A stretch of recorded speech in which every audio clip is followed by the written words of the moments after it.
Hi, everyone, and welcome at another program for Rotary E-Club of One. So, Dominique, I am so glad to have you back. We know that you went to Benin for a third time.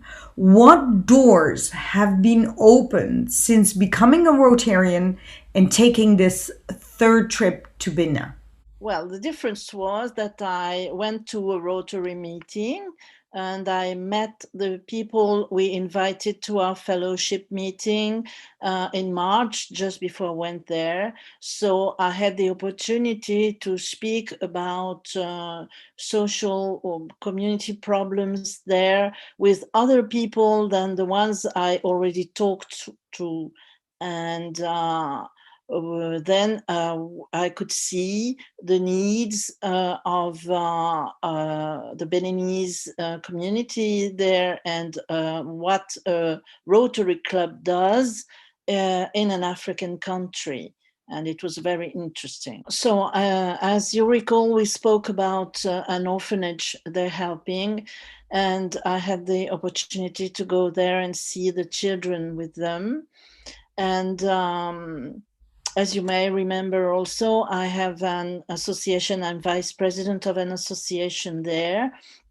And we discussed the possibility to invite the children to the city where our cultural center is and to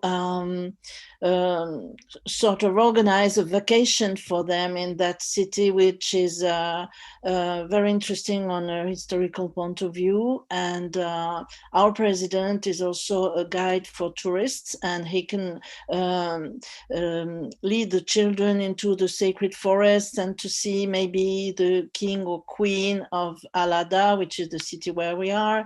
And then we could use our cultural center to organize some cocoa with a cake, for instance, before they go back to Cotonou. What community service project are you going to launch within the next few weeks? About education and about protecting children's rights, because there are very difficult problems with children. Their rights aren't respected. Because they drop out of school, for instance, their parents can't afford to pay for the school uniforms and the books. And then children are employed as apprentices. The legal age is above 14, but sometimes you have very young children working on construction sites, laying bricks and things like that. And what we would like to do is to inform people about children's rights so that that doesn't happen. Then children can drop out of school, for instance, because they are bullied, and maybe even young girls can get raped. So we would like to organize workshops with young girls to tell them that they have a way to speak about these problems with an adult, and to inform them about their rights. And so our cultural center could work along a Rotary Club to do these workshops. And there's another problem is hygiene.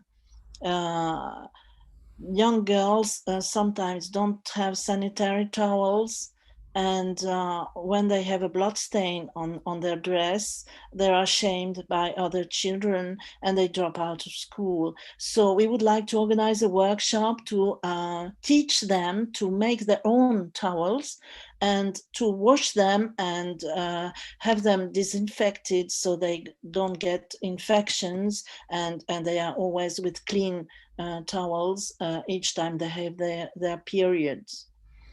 And there's another thing that sometimes an aunt or an uncle says, I'll take the child with me because you have too many children, and I'll take care of the child. And the child becomes a kind of servant to the whole family doing domestic chores. So we would like to prevent that by reminding everyone of the Code of Children's Rights. Rotaract is a new aspect of what came out of your meeting with following Rotarians. Is that correct? What happened was that the president of our association joined a new Rotaract club, which is called Cotonou United. And there was a meeting just when I was there in April, and I got invited to that meeting. And there was a member of the Rotary Club Locomotive Ganhi who was also invited to that meeting. So we were introduced to each other. The president of that Rotary Club is very active and dynamic. And he came to the opening of our cultural center, which was on May 1st. And he saw the opportunities to organize workshops there with us. And since our president became a project manager, they can together plan new activities there. So it would cost almost nothing to organize a workshop because we give out our center for free. And so it's new opportunities for them to organize workshops also with adults because they have another project and they talked about it with me.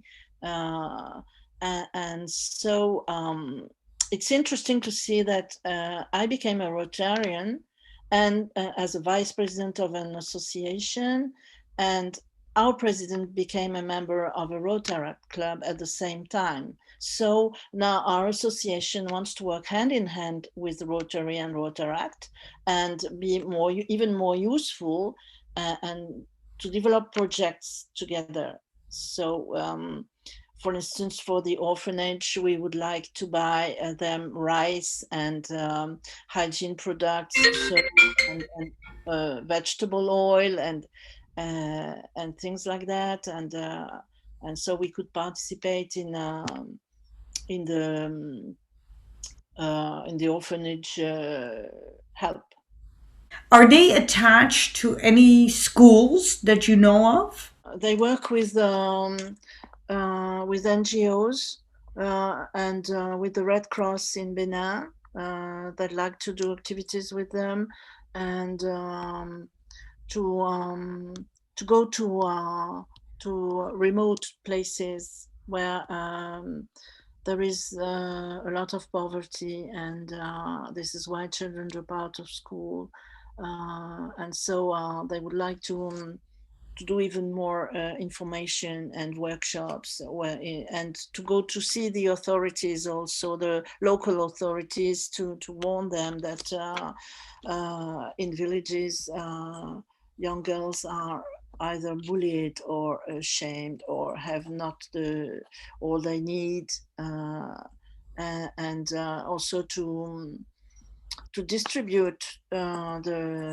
this written code for children's rights, and say, be careful and look out for children who are in danger. Because if you drop out of school, French is the formal language and administrative one. But if you drop out of school, you don't learn it. You at home you speak the local language. So a young child dropping out of school won't be able to speak only a basic French, so won't be able to get work in an office, to fill a form to get his identity card, and to speak with people in high places to get work. So I saw it myself. When you go to markets, they call it les bonnes dames, the good ladies who sell fruit, vegetable, and many wares. They can't speak French, so they can't evolve, and this is also a great problem. And then the young children, and I saw them myself, sell wares along the roads bread, water, cashew nuts, face masks, and they are underage. They are very young, and they have huge trays on their heads with those little bags of water or of fruit, and it's very heavy on their heads, and they do this all day. So it's very important to work towards bringing them back to school.